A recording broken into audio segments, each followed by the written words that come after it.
जय हिंद। इस वीडियो में हम 2 चैप्टर्स कवर करेंगे, छोटे-छोटे से हैं। एक तो नेशनल सिंबल है एंड जो दूसरा चैप्टर है उसका नाम है सिटीज़नशिप।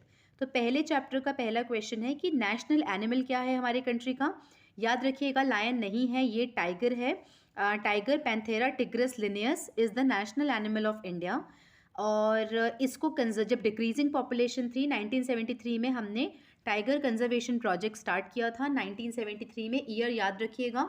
ये क्वेश्चन प्रीवियस ईयर में बहुत बार पूछ चुका है, आपको एनवायरमेंट घटना चक्र में इसका क्वेश्चन मिल जाएगा।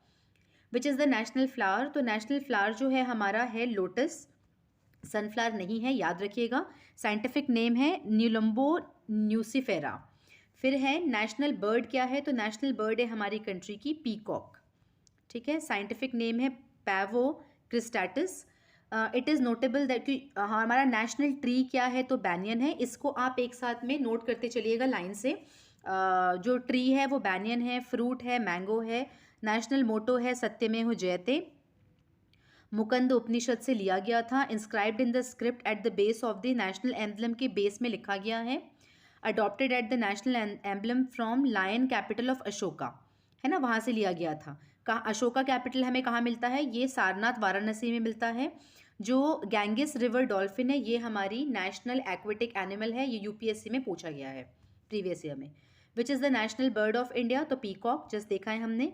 What does the wheel on the national flag symbolize? तो उसका सिंबल क्या है व्हील का? तो व्हील का सिंबल है justice. The wheel on a white stripe of national flag has 24 spokes adopted from Ashoka Chakra, which is the depiction of Dharma Chakra representing with 24 spokes, symbolize करता है wheel of law, धर्म का चक्र। The total number of spokes कितने हैं? तो ये है 24, जस्ट देखा है हमने। अ कंप्लीट और formal rendition of national anthem takes 52 seconds. ये तो बचपन से हमें पता है, बट जस्ट ध्यान रखिएगा कि 52 सेकेंड्स है। Jana Gana Mana is the national anthem and its formal rendition takes 52 seconds, while a जो शॉर्टन वर्जन किया था वो उसको 20 सेकेंड्स लगता है प्ले करने में। नेक्स्ट चैप्टर देखते हैं, citizenship. The citizenship provided by the constitution of India, तो ये है सिंगल सिटीजनशिप। कहाँ पे मेंशन है? हमने parts of the constitution, articles of the constitution में ये क्वेश्चन बहुत बार देखा है कि पार्ट 2 में सिटीजनशिप लिखा गया है। आर्टिकल कितने हैं? आर्टिकल 5 से 11, इसे नोट डाउन कर लीजिएगा। And constitution of India has establish a single citizenship for the whole country. और यहाँ पे पूछा है कि किसके बीच में है सिटीजनशिप का आर्टिकल? तो 5 to 11। होप सो मैंने यहाँ पे 5 to 11 ही बोला है। 5 to 11, आर्टिकल 5 से आर्टिकल 11 पार्ट 2 का पार्ट है सिटीजनशिप। अगेन ये पार्ट 2 वाला क्वेश्चन है, रिसेंट आया है। इसके बाद है which the following feature of citizenship is correct in India, तो ये हमारा है single citizenship of the whole country, not the state. ठीक है, तो ये कंफ्यूज हो सकता है, जैसे मैं अभी जस्ट हुई। स्टेट का मतलब मैंने इंटरप्रेट किया था कि country as a state, but यहाँ पे ऑप्शन दिया है अलग से, whole of the nation. Next है क्वेश्चन है, Indian citizenship can not be obtained by, तो birth, naturalisation, then absorption of a part of a land, इन तीनों से तो हम अटेन कर सकते हैं। Depositing money in Indian bank, इससे हम सिटीजनशिप अक्वायर नहीं कर सकते हैं। लक्ष्मीकांत में हमने पढ़ा है कि there are 5 ways of attaining the citizenship, किसके according? According to Indian citizenship act 1955, by birth, descent, registration, naturalization and incorporation of territory. Depositing money in Indian bank is a commercial action and hence it cannot be the basis to acquire the citizenship as per the constitution. Among which is not eligible for registering as overseas citizen of India card holder under the Citizenship Act 1915। तो देखिए उस समय का ये current affairs का topic था, इसलिए इतना इन डिटेल में जाके यूपीपीसीएस ने पूछा था, अदरवाइज इतना पिक्यूलर क्वेश्चन जनरली आता नहीं है। करंट अफेयर्स का क्वेश्चन था इसलिए। So Indians who have migrated to Pakistan after partition, ये एलिजिबल नहीं होंगे for registering as the overseas citizen. जो OCI कार्ड नहीं बना था, OCI कार्ड जो सिटीजनशिप अमेंड करके 2015 में मोदी गवर्नमेंट ने लाया था, तो उसमें जो इनएलिजिबल होंगे वो कौन थे? जो कि माइग्रेट हो गए हैं पाकिस्तान में आफ्टर दी पार्टीशन। उसके बाद में यहाँ पे एलिजिबिलिटी डिस्कस की हुई है, कौन कौन है, any person of the full age and capacity who is a citizen of another country but was a citizen of India at the time and at any time after the commencement of the constitution. पहले कहीं का भी हो सकता था citizen, मगर अभी और या फिर कमेंसमेंट ऑफ द कॉन्स्टिट्यूशन के बाद वो सिटीजन ऑफ इंडिया है. Who is a citizen of another country but was eligible to become the citizen of India at the time of commencement of the citizen. Who is a citizen of another country but belonged to territory that became part of India after 15th August 1947. जिसके child या grand child और a great grand child citizenship है India के, वो भी. अ person who is minor child of a person mention in all the on the clause number A, which is clause number A के अंदर ये सारे, इनका अगर माइनर चाइल्ड है तो वो ले सकता है. उसके बाद में a person who is a minor child and whose parents are citizen of India or one of the parent is citizen of India. इसके बाद में पूरा एलैबोरेटेड सिटीजनशिप का है, इसे आप देख लीजिएगा. Spouse of the foreign origin of the, इतना ज़्यादा ध्यान रखने की ज़रूरत नहीं क्योंकि ये उस समय करंट अफेयर्स का क्वेश्चन था, इसलिए एक बार मैं पढ़ देती हूँ. एक या दो बार रिवाइज कर लीजिएगा, उसके बाद आप देखिएगा लॉजिक से भी आप करेक्ट आंसर तक पहुँच जाएंगे. Spouse of the foreign origin of a citizen of India or spouse of foreign origin of an overseas citizen card holder registered under section 7A and whose marriage has been registered and subsisted for a continuous period of not less than 2 years immediately preceding the presentation of application. Application form भरने के just 2 साल के पहले तक उनकी marriage continuous period तक होनी चाहिए सेक्शन 7A के अकॉर्डिंग. ठीक है. उसके बाद में provided that the eligibility for the registration as the OCI card holder such spouse shall be subject to the prior scrutiny होगी ऐसे स्पाउस की.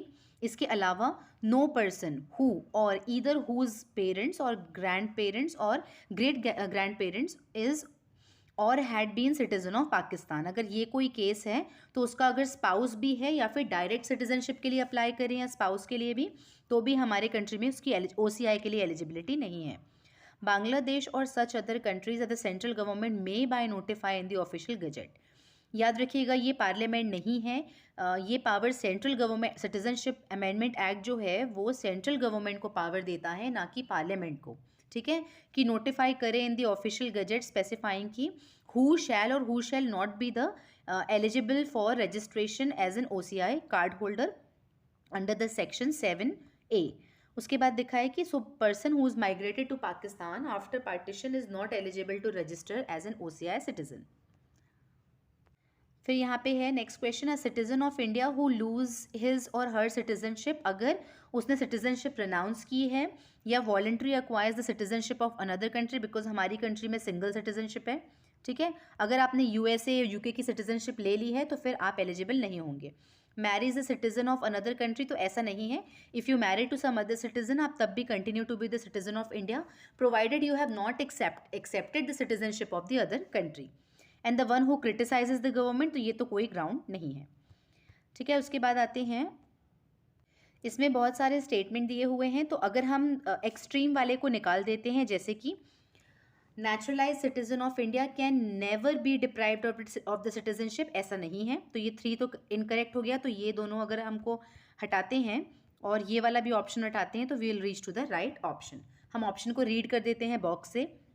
आर्टिकल 371A एंड 371A से लेके 371I तक जो कि इंसर्ट किया था कॉन्स्टिट्यूशन में to meet the regional demand of Nagaland, Assam, Manipur, Andhra Pradesh, Sikkim, Mizoram, Arunachal Pradesh and Goa.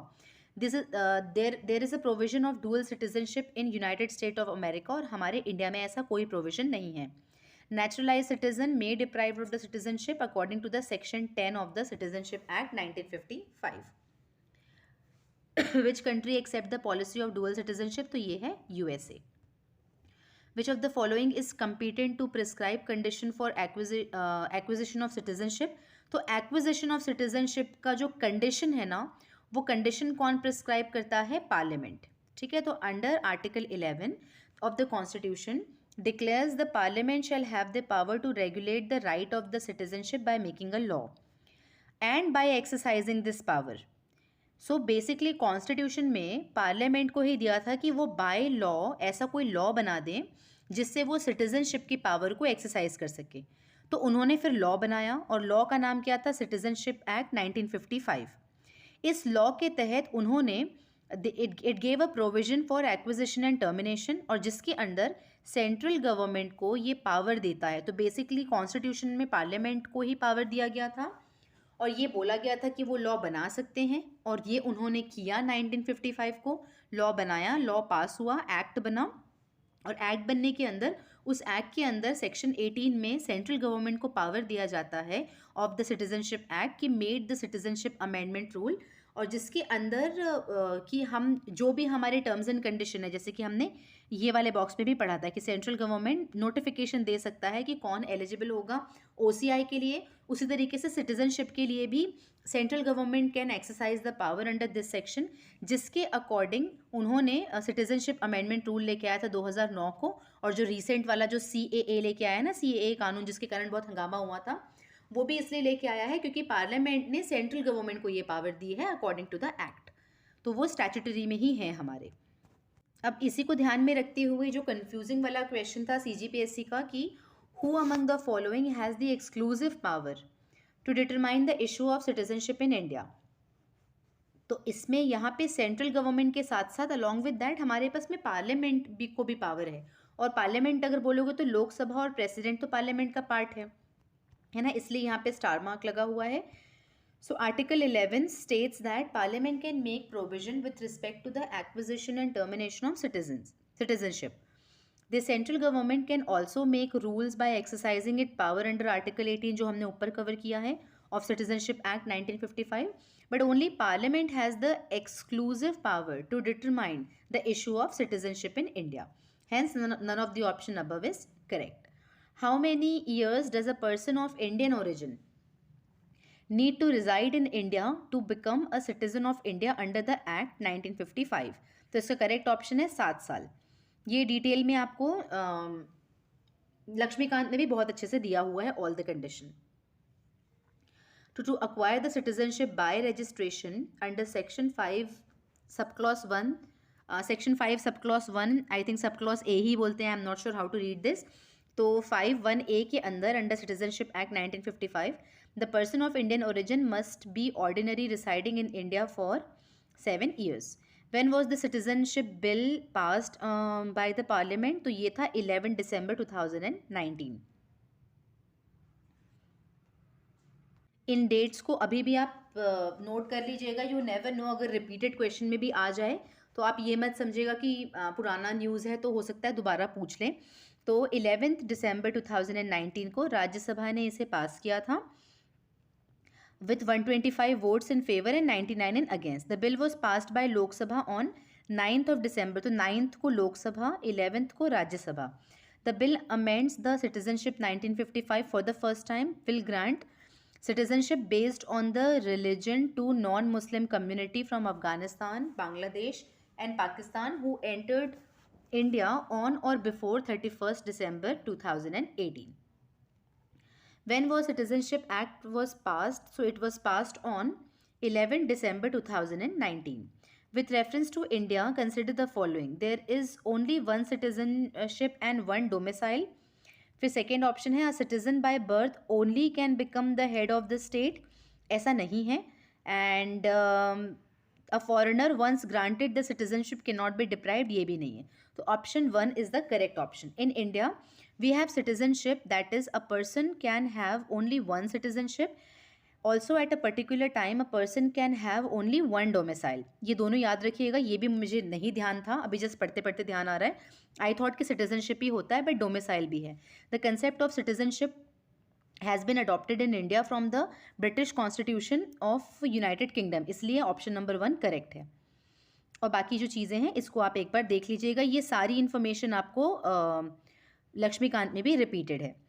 सो यहाँ पे चैप्टर फिनिश होता है। नेक्स्ट वीडियो में हम इसके पहले वाला चैप्टर कवर करेंगे, स्टेट एंड यूनियन टेरिटरीज।